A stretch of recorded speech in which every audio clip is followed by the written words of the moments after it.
Om Swastiastu. Perkenalkan, nama saya Nikoman Riznaldiantari, nomor absen 22. Saya dari kelas 12A1. Pada video kali ini, saya akan membahas hubungan evolusi dan mutasi dengan contoh sebelumnya, yaitu kelapa kopior. Simak videonya ya. Apa sih itu evolusi? Evolusi terdengar seperti proses yang rumit dan butuh waktu jutaan tahun. Padahal, intinya sederhana, evolusi adalah perubahan sifat pada suatu populasi dari generasi ke generasi.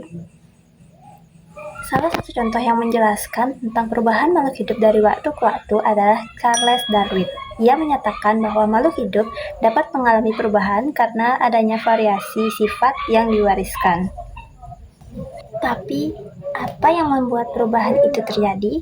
Jawabannya adalah mutasi. Mutasi adalah perubahan mendadak pada materi genetik atau DNA. Tanpa mutasi, tidak akan ada variasi. Semua makhluk hidup akan menjadi fotokopi yang sama. Mutasi menciptakan bahan baku bagi alam untuk memilih mana yang cocok untuk bertahan hidup. Nah, mutasi juga bisa menghasilkan sifat yang biasa saja, merugikan, atau justru menguntungkan loh teman-teman. Contohnya pada kelapa kopior. Mari kita lihat contohnya. Contohnya yaitu kelapa kopior, yang dimana kelapa ini mengalami kelainan abnormal yang disebabkan karena mutasi genetik secara alami.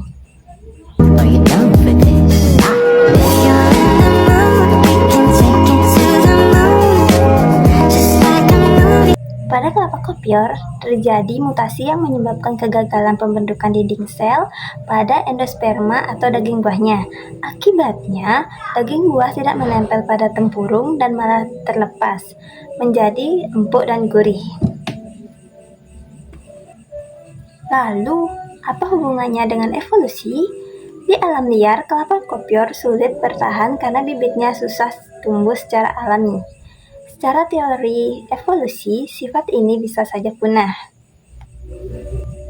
Namun, karena manusia menyukai rasa kopior, kita melakukan seleksi buatan melalui teknik seperti kultur jaringan. Manusia menjaga mutasi ini agar tetap ada dan berkembang biak. Inilah evolusi yang diarahkan oleh kebutuhan manusia. Jadi, mutasi adalah sumber variasi dan evolusi adalah sumber penyaringannya. Kelapa kopior adalah bukti bahwa mutasi yang dianggap cacat di alam bisa menjadi anugerah yang luar biasa bagi kita. Kesimpulannya, mutasi merupakan perubahan sifat seperti kopior, dan evolusi adalah proses yang membuat sifat tersebut ada dan berkembang di dunia hingga saat ini. Sekian video saya kali ini. Jika ada kesalahan kata, mohon dimaafkan. Saya tutup dengan Paramasanti. Om Santi Santi Santi Om.